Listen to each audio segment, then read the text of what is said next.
বিষয়টি নিয়ে আলোচনা করব সেটি হলো পশ্চিমবঙ্গ সরকারের যুবশ্রী প্রকল্প। এখনও পর্যন্ত যারা আবেদন করনি তাদেরকে আমরা এই ভিডিওর মাধ্যমে দেখিয়ে দেবো যে আজকে লেটেস্ট একদম 2025 সালে গিয়ে তুমি কীভাবে এই প্রকল্পের জন্য আবেদন করতে পারো। এই প্রকল্পের জন্য আবেদনের জন্য তোমাকে কতগুলো শর্ত অবশ্যই মেনটেন করতে হবে। যেমন অবশ্যই তোমাকে 18 বছর বয়স হতে হবে। হ্যাঁ, শিক্ষাগত যোগ্যতার ক্ষেত্রে যদিও কোনো কড়াকড়ি নেই, তুমি অষ্টম শ্রেণী পাস বা তার নিচে পাস হলেও চলবে। কিন্তু হ্যাঁ, এই প্রকল্পের যখন তুমি সুবিধা নেবে তখন তোমাকে একটি অনলাইনে ফর্ম ফিল আপ করতে হবে। অনলাইনে ফর্ম ফিল আপ করার পর সমস্ত কিছু ডেটা সাবমিট করে তোমাকে ডেটাগুলোকে আপলোড করে কিন্তু সেটাকে সাবমিট করতে হবে, এবং সাবমিট করার পর তারপরে তোমার কিন্তু একটা ইউজার আইডি এবং একটা পাসওয়ার্ড কিন্তু ক্রিয়েট হবে, এবং তার ভিত্তিতে তুমি ফার্দার পরবর্তী সময়ে কিন্তু তোমার স্ট্যাটাসটাকে চেক করতে পারো। তো চলো এই ভিডিওটা আমরা এবার শুরু করি।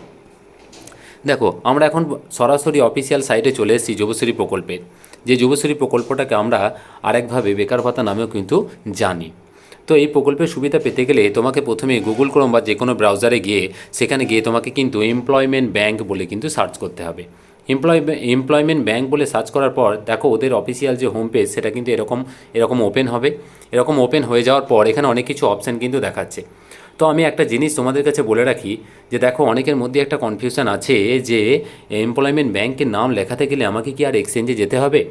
না, আগে কিন্তু যেতে হতো, কিন্তু এখন কিন্তু আর তুমি অনলাইনে ফর্ম ফিল আপ করার পর কোনোভাবেই কিন্তু তোমাকে আর কিন্তু এক্সচেঞ্জে যেতে হবে না। কারণ আমরা জানি এক্সচেঞ্জ নামক বস্তুটির এখন অস্তিত্ব আছে কি না সেটি নিয়েই কিন্তু সন্দেহ আছে। তো চলো দেখে নিই এদের যে লেটেস্ট নোটিফিকেশনে কি বলেছিল। দেখো, এখানে বলেছে যে বিশেষ বিজ্ঞপ্তি, এমপ্লয়মেন্ট ব্যাংকে কর্মপ্রার্থীদের নিবন্ধনের অনলাইন বৈধকরণের নতুন পদ্ধতি 19/9/2022 তারিখ থেকে কার্যকর করা হবে। কর্মপ্রার্থীদের আর ব্যক্তিগতভাবে এমপ্লয়মেন্ট এক্সচেঞ্জে যেতে হবে না তাদের নিবন্ধন যাচাই করার জন্য। ওই যে বললাম যে না, তুমি অনলাইনে আবেদন করার পর কোনো রকমভাবে তোমাকে এক্সচেঞ্জ যেতে হবে না, এবং যেটি 19/9/2022 থেকেই কিন্তু কার্যকর করা হয়েছে। তো যারা 18 বছর পেরিয়ে গেছো, যারা এই প্রকল্পের সুযোগ সুবিধা নিতে চাও, তাদের অবশ্যই বলবো যে অনলাইনে ফর্মটি ফিল আপ করে নাও। কোনো রকম জায়গায় যাওয়ার দরকার নেই, এবং তারপর ইউজার নেম এবং পাসওয়ার্ডের ভিত্তিতে তুমি তোমার স্ট্যাটাসটাকে চেক করতে পারো। চলো এবার তাহলে আমি ওদের যে অফিসিয়াল যে ওয়েবসাইটটা আছে সেই ওয়েবসাইটে গিয়ে আমি তোমাদের দেখিয়ে দিই যে কীভাবে তুমি এখানে কিন্তু ওদের আবেদনটা করতে পারো।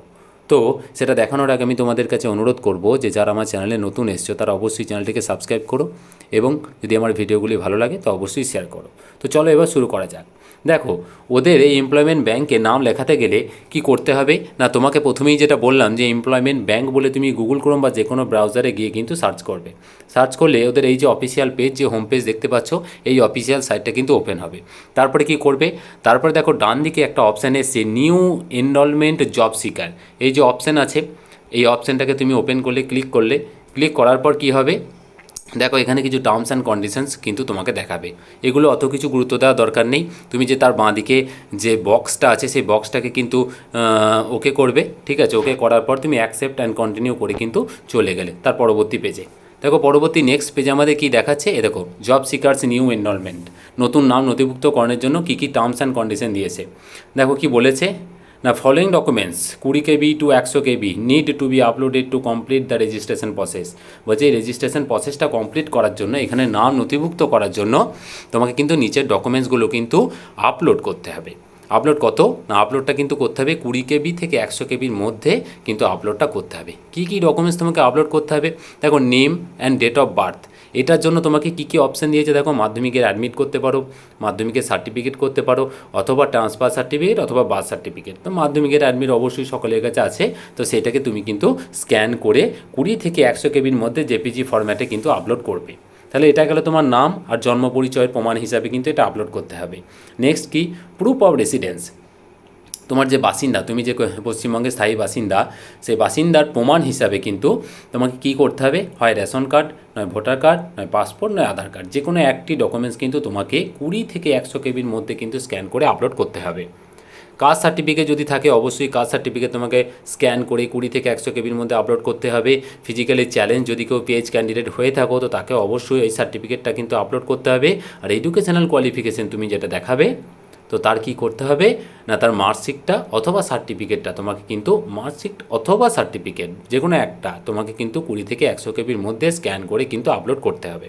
তাহলে টোটাল আমাকে স্ক্যান করে ডকুমেন্টস লাগছে কটি না, নেম আর ডেট অফ বার্থের জন্য তার মানে মাধ্যমিকে অ্যাডমিট দাও, তুমি রেশন, ভোটার, আধারের মধ্যে যে কোনো একটা দাও, কাস্ট সার্টিফিকেট থাকলে দাও, পিএইচ সার্টিফিকেট যদি থাকে অবশ্যই দাও, আর যে কোনো একটা মার্কশিট অথবা সার্টিফিকেট যেটা তুমি দেখাবে। তুমি যদি মাধ্যমিক দেখাও মাধ্যমিক, 8 পাস দেখালে 8 পাস, 8 পাসের নিচে কিছু দেখালে সেটা তুমি দেখাতে পারো, অথবা তার হায়ার এডুকেশন যদি কিছু থাকে তো সেগুলো তুমি আপলোড করতে পারো। তো চলো তারপর কি করতে হবে, এই ডিটেলসগুলো তুমি আগে থেকেই স্ক্যান করে তুমি জেপিজি ফরম্যাটে রিসাইজ করে রেখে দেবে, তারপর তুমি ফর্ম ফিল আপটা শুরু করবে। প্রথমে কি করবে না, দেখো প্রথমে এখানে কি বলেছে, তোমার নামটা, রাইট ফুল নেম, তোমার নামটা দিতে হবে। দেওয়ার পর তোমার ফাদার্স নেম, মাদার্স নেম, বাবা অথবা মায়ের নাম দিতে হবে, স্পাউস স্বামী অথবা স্ত্রীর নাম দিতে হবে, সেক্স গিয়ে তোমার ছেলে মেয়ে কী সেটা ইন্ডিকেট করতে হবে, কাস্টের মধ্যে দিতে হবে, এখানে কি কি কাস্ট আছো সেই কাস্টগুলো। এখানে কিন্তু সব দেখো ড্রপ ডাউন বক্স আছে, এই যে general, OBC A, OBC, OBC B, এখানে ড্রপ ডাউন বক্স থেকে কিন্তু তোমাকে এটা আপলোড করতে হবে। মানে নিজে থেকে ম্যানুয়ালি কিন্তু এই কাস্টের বিষয়গুলো কিন্তু দেওয়ার দরকার নেই, বাকিগুলো কিন্তু তোমার নাম টামগুলো কিন্তু তোমাকে ওখানে লিখতে হবে। ম্যারিটাল স্ট্যাটাস যদি বিবাহিত হয়ে থাকো সেটা দিতে হবে, তার সাথে কি date of birth, physically challenge, yes or no, হয় তার এক্স সার্ভিসম্যান, কোনো রকম তুমি সেনা বা আর্মিতে কাজ করেছো কি না, তো সেটা কিন্তু দিতে হবে। তো এটা গেল তোমার কি না পার্সোনাল ইনফরমেশন, তারপরে কন্ট্যাক্ট ইনফরমেশন, পোস্টাল অ্যাড্রেস, পুরোটা এই যে বক্সটা আছে এই বক্সের মধ্যে কিন্তু পুরোটা তোমাকে পোস্টাল অ্যাড্রেসটা দিতে হবে। এখানে পোস্টাল অ্যাড্রেসটা দেখছো এভাবে টাইপ করার একটা অপশান দেবে ওরা, সেই অনুযায়ী তুমি পোস্টাল অ্যাড্রেসটা দেবে। তারপর কি রাজ্য, জেলা, পিন নাম্বার এক্সচেঞ্জের পিন নাম্বার, হ্যাঁ এখানে এক্সচেঞ্জের পিন নাম্বার তোমাকে কিন্তু দিতে হবে। দেখো এখানে তুমি তোমার যে নিকটবর্তী যে এক্সচেঞ্জ আছে সেই অনুযায়ী তুমি কিন্তু এখানে সার্চ করলে পেয়ে যাবে। কীভাবে পাবে জানো, তুমি যখন এখানে রাজ্য জেলাটা যখন সিলেক্ট করবে না তখন অটোমেটিক ওখানে ড্রপডাউন বক্স থেকে তোমার পরিচিত কাছের যে এক্সচেঞ্জ আছে না সেটা কিন্তু দেখিয়ে দেবে। তো সেটা অবশ্যই দেবে, তোমার কাছে যে এক্সচেঞ্জ অফিস আছে সেটা তুমি দিয়ে দেবে, ওখানে তুমি সার্চ করলেই পেয়ে যাবে। মোবাইল নাম্বারটা, হ্যাঁ এবার এই মোবাইল নাম্বারটা কিন্তু খুব কেয়ারফুলি আপলোড করবে, যে নাম্বারটা তুমি চেঞ্জ করবে না, যেটা তোমার একদমই পার্মানেন্ট নাম্বার, অফিসিয়াল নাম্বার সেটাই দেবে। কারণ আছে পরবর্তী সময়ে যখন তুমি এটাই অ্যাপ্রুভ হয়ে যাবে না তোমার, তখন সেই মোবাইলের মাধ্যমে আর মেলের মাধ্যমে কিন্তু তোমার সাথে কমিউনিকেশন করা হবে। তো সেই জন্য মোবাইল নাম্বার আর ইমেল অ্যাড্রেসটা কিন্তু খুব কেয়ারফুলি ফিল আপ করতে হবে, এবং আধার নাম্বারটা দিলে। তাহলে এটা গেল পেজ ওয়ানে তোমাকে পার্সোনাল আর কন্ট্যাক্ট ইনফরমেশনগুলো দিতে হলো। তারপরে তোমার এডুকেশনাল ডিটেলস যেটা আছে, দেখো এক্সাম পাস্ট, অনেকেই বলছে হয়তো 8 পাস ছাড়াও হবে না, 8 পাস লাগবেই না, বিলো ক্লাস এইট, 8 পাসের নিচেও কিন্তু তুমি এটা আবেদন করতে পারো। বয়স হতে হবে কিন্তু 18 বছর। তো বিলো ক্লাস 8-এ তুমি যদি কোনো স্কুল থেকে পাস করে থাকো সেটা দেবে, সেখানে সেই স্কুলের নামটা দিয়ে দেবে, ইউনিভার্সিটি বা বোর্ডের বা কাউন্সিলের বা স্কুলের যেখান থেকে পাস করেছো সেটা দিয়ে দেবে, সাবজেক্টটা দিয়ে দেবে কী কত সালে পাস করেছো, কত পার্সেন্ট মার্কস পেয়েছিলে সেগুলো সব দিয়ে দেবে। তারপর ভাষা, ল্যাঙ্গুয়েজের ক্ষেত্রে বাংলা, ইংরাজি কী আছে সেই ভাষাগুলো দিয়ে দেবে। তুমি এই ভাষা যেটা দিলে সেখানে কিন্তু অ্যাড নিউ বলে অপশান থাকবে। ধরো তুমি এখানে বাংলা ভাষাটা তুমি সিলেক্ট করলে এবার বাংলা ভাষা তুমি রিড, রাইট, স্পিক ফ্লুয়েন্টলি, মানে তুমি পড়তে পারো, বলতে পারো, লিখতে পারো এবং খুব ভালো তুমি বলতে পারো, কারণ স্পিক ফ্লুয়েন্টলি দেওয়ার উদ্দেশ্য আছে। এমপ্লয়মেন্ট ব্যাংক শুধুমাত্র বেকার ভাতা পাওয়ার জন্য কিন্তু অফিসিয়াল ওয়েবসাইট নয়, এখান থেকে এমপ্লয়মেন্ট এর জন্য একটা সুযোগ করে দেওয়া হয়। কীরকম, বিভিন্ন কোম্পানি জবের ক্ষেত্রে একটা সুযোগ করে দেওয়া হয়, তো সেই জন্য কিন্তু এই ডেটাগুলো তোমার কাছে ওরা নিচ্ছে।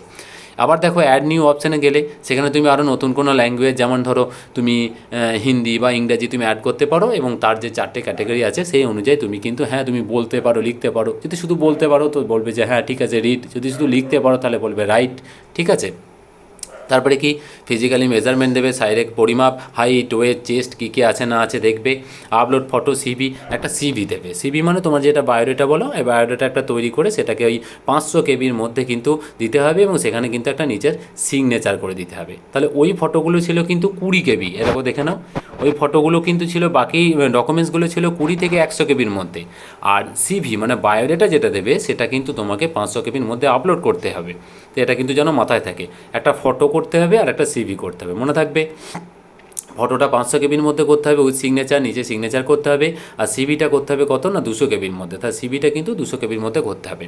আচ্ছা, এক্সপিরিয়েন্স ডিটেলস, যদি তুমি কোথাও কাজ করে থাকো, এমপ্লয়ার্স নেম, কোন কোম্পানিতে করছো সেই কোম্পানির নাম দিতে হবে, ইয়ার অফ এক্সপিরিয়েন্স, কত বছর কাজ করছো সেটা দিতে হবে। 2 ডিজিট অনলি, 2 ডিজিট, মানে তুমি তো নিশ্চয়ই 100 বছর তো কাজ করবে না, 99 পর্যন্ত করবে, যদিও আমরা অতদিন বাঁচি না, তো মোটামুটি 5 বছর 10 বছর এই সংখ্যাটা দেবে। কি পোস্টে কাজ করেছো, পোস্ট হেল, কত স্যালারি ছিল, এই টাইপগুলো কিন্তু দিয়ে দেবে।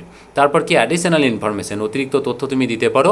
কি দিতে পারবে না, প্রুফ অফ রেসিডেন্স, যে বাসস্থান, বসবাসের কী দিতে পারো, তুমি যে জায়গায় বসবাস করছো, proof of residence, address proof হিসেবে কী দেবে, অ্যাড্রেস প্রুফ হিসেবে রেশন, ভোটার, পাসপোর্ট বা আধার, যে কোনো একটা সিলেক্ট করলে, সিলেক্ট করার পর কী করবে না, তার আইডি নাম্বার দিলে, ধরো তুমি আধার দিলে, তাহলে আধারের যে নাম্বারটা আছে, আধার কার্ডের নাম্বারটা তোমাকে দিতে হবে। তো এই সমস্ত বিষয়গুলো করতে হবে। বিষয়গুলো যদি বিপিএল হও তো বিপিএল দিতে হবে, ঠিক আছে।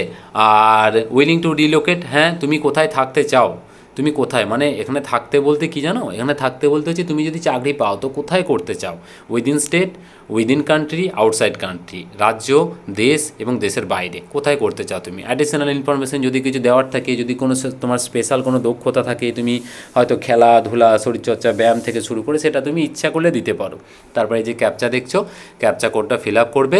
ফিল আপ করার পর এই যে বক্স দুটো আছে, টার্মস অ্যান্ড কন্ডিশন, এই যে বক্সটা আছে, এই বক্সে দুটো টিক দেবে, টিক দিয়ে কিন্তু সাবমিট করে দেবে। সাবমিট করলেই তোমার কিন্তু একটা ইউজার আইডি পাসওয়ার্ড ক্রিয়েট হয়ে যাবে, তোমার মোবাইল নাম্বার এবং মেলে কিন্তু সেটা চলে আসবে। তাহলেই জানবে যে তোমার এমপ্লয়মেন্ট ব্যাংকে কিন্তু নাম নথিভুক্ত করা হলো। তাই এই পদ্ধতি, এটাই হলো সেই শর্টকাট পদ্ধতি, যে পদ্ধতির মাধ্যমে কিন্তু লেটেস্ট 2025 সালে তোমাকে কিন্তু তোমার নাম নথিভুক্ত করতে হবে। এখানে মনে রাখতে হবে 18 বছর বয়স মিনিমাম হতে হবে। শিক্ষাগত যোগ্যতার কোনো রকম বাউন্ডেশন নেই, তুমি 4 পাস, 5 পাস, 8 পাস, যা খুশি হতে পারো, তুমি অবশ্যই এখানে অ্যাপ্লাই করতে পারবে।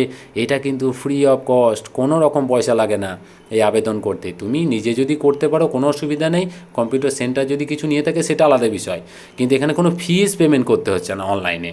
বোঝা গেল জিনিসটা। আর একটা জিনিস সবথেকে গুরুত্বপূর্ণ যেটা মাথায় রাখতে হবে, যে এমপ্লয়মেন্ট ব্যাংকে নাম নথিভুক্ত করা মানেই কিন্তু তোমার বেকার ভাতা চালু হবে না।